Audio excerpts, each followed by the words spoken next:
Hi, my name is Ms. Jessica DeVos, and I'll be your student's honors geometry teacher this school year.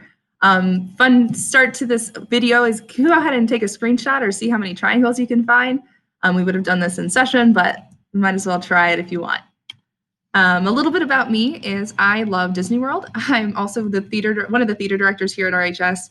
I also went to Illinois State University. I truthfully love math so much, and I played the clarinet for 11 years, so you might see me helping out with the marching band.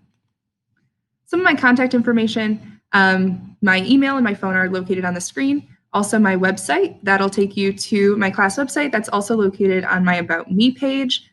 This website has tons of resources ranging from tech help to quick links or other math resources on this page.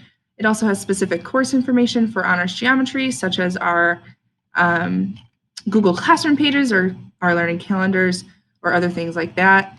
And also has a family page for you to look at and explore some of those resources, such as translating resources, Infinity Campus. Our newsletters are located here, and also IM specific resources. This school year, I'll be using Remind to communicate with your students. It's a texting-based app. There's one on either App Store, and there's also an option to send it directly to a text message. So students get reminders for my class on this format, and they can also text me very quickly back and forth. You can also join as a parent to get reminders as well if you'd like. You can text the number 81010 with the message based on your student's period. So it's first, second, or seventh based on the number on the right. Feel free to join and get those reminders or message me through that app as well. Or you can also email or call. A couple weeks ago, I sent out my first biweekly newsletter. I'm going to be doing this every other Friday for as long as I need to make sure I can communicate out as effectively as possible. If I click on this link, it should take me to that Padlet that I sent to you guys in the email. So the first one is already located here. By the time you see this, there might be the second one. So this newsletter is just going to explain what we did the past 2 weeks, what we're going to be doing, and any other miscellaneous information. The Family Resources tab of my website is also located here, and then any other parent information will be located here. So this semester, we will be finishing up our algebra courses from last year, since we didn't get to finish it, unfortunately, in the spring. So we are finishing up an algebra unit, and then we're going to get into these geometry concepts you see on your screen.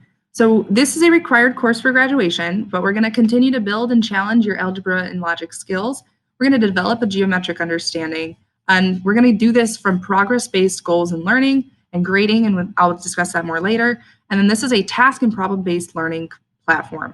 So your students are going to cover the 7 following topics in the geometry units. So construction, congruence and similarity, right triangle trig, solid geometry, coordinate geometry, circles, and conditional probability. Sounds really fun, right?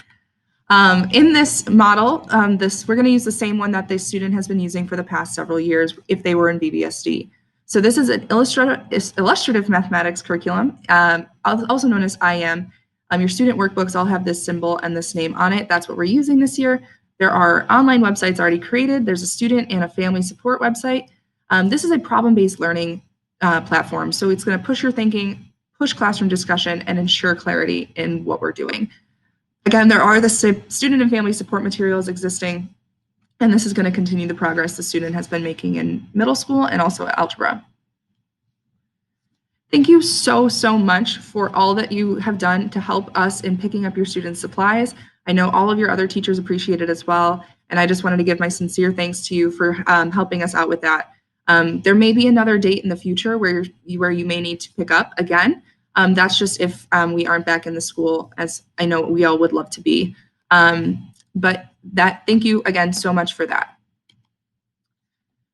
In general, the supplies your student will need on a daily basis is those IM workbooks. We will tell them exactly which book they need. We know they got several. We're only using one at a time, but we'll let them know which book they need. And when we finish a book, hopefully we'll start the next one.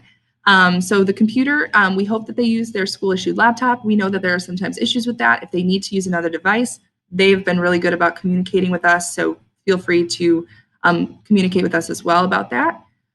Calculator and online calculator. We have hopefully gotten an online calculator on everyone's Chromebook. If we didn't, there is information about that in Google Classroom, and students can also feel free to use the physical calculator that they had in the past, or if you got one this year. And then, of course, math class, we need some pencils and erasers and highlighters. Highlighters are kind of extra, but some students like to highlight most important information, so that's helpful for some. Some recommended phone apps that you'll see on the right side of the screen is Google Classroom, Google Drive, DeVos, which is another calculator app, Remind, which is that communication app that I mentioned earlier, and then also Gmail featuring their student account email, which is a great way to communicate with their teachers. The technology and the Chromebook usage in math, other than just the general Chromebook that they have, is the calculator. Like I said, we had put that on the calculator in a Zoom session with your student, but if they didn't get that, there's a lot of information about that in Google Classroom for them. We also are using Google Classroom very heavily. Your student has been very successful with it so far. We are posting our homework in there. We are posting our daily assessments, our daily tools in there, and also our Zoom link is located there. So a lot of really good things located in Google Classroom. And last but not least, DeVos is a great online calculator app as well. We are going to be using that a lot to have kids graphing and also using different tools there.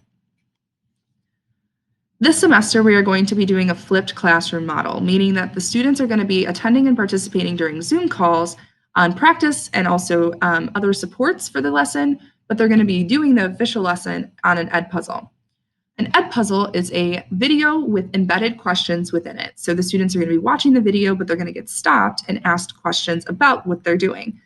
So this is a good check-in to make sure that they're not just, listening to the video in the background while, doing something else, but it's also a great way to see what they learned.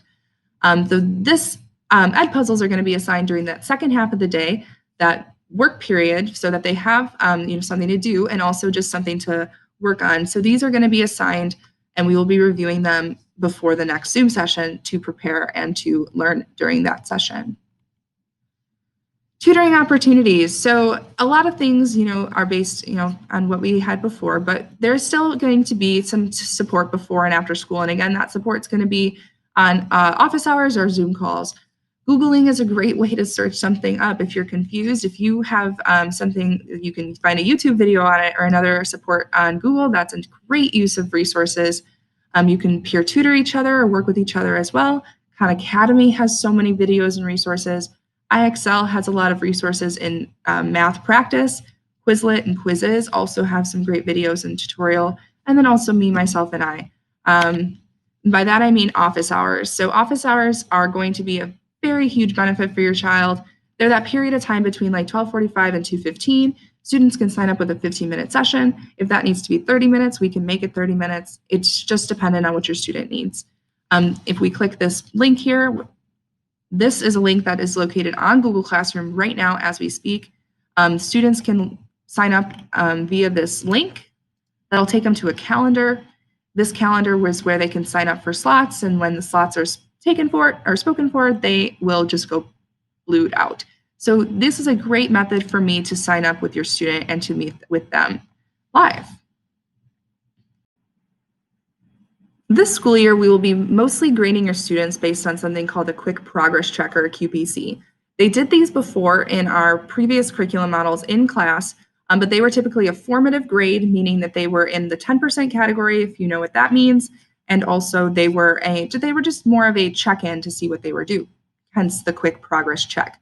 This year, we are using them as our main source of content understanding, and they will be your child's main grade in this course. So those are huge grade boosters. If that's what you're looking to, boost your grade, that's what you want to do well on. Of course, your formative grades, which meaning your cool downs, your assignments, your Edpuzzles, your in-class work, that's all going to be in the formative grade, which is not worth as much in the student's grade book. So this is going to be, Quick Progress Checks are going to be their main source of their grade in this course. Every single grade in this course will see one of the following numbers on it in the grade book. So beginning, meaning they don't know how to start the problem on their own or get support, or they need support, that's going to be your 55%. They are definitely needing support. There's no lower grade other than a 55. If they are at this point, they are going to need support. If they're at an approaching, that means that they have some understanding of the concept, but they need a little bit more support. That's your 73%. Proficient means that they've mastered most of the target. Maybe they're missing something small here and there. They're doing well. They don't need as much support. And then excelling, again, they have mastered the content. They are good with it. They have understood it, and they maybe could teach somebody else. So that's your 5 grades 55, 73, 85, 95, and 100 that you'll see. And they all mean something. They all have an association to some understanding of what the student knows. So if you see these grades, you can tie them directly back to what they know or don't know. This year, I will be posting your students' grades in Infinite Campus. This class will be weighted higher in the student's GPA because it's an honors course. So it'll be at a 5.0 scale instead of a 4.0. And I will be updating the gradebook about 1 to 2 times per week. All right, there's also an app if you want to download that and have quick access to the gradebook.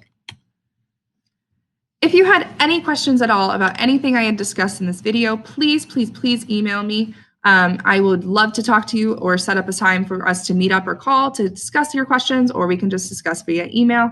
Like I said, my website is located here for you to check out, and I also have a virtual syllabus for you to check out, which pretty much goes over everything I just did with you today.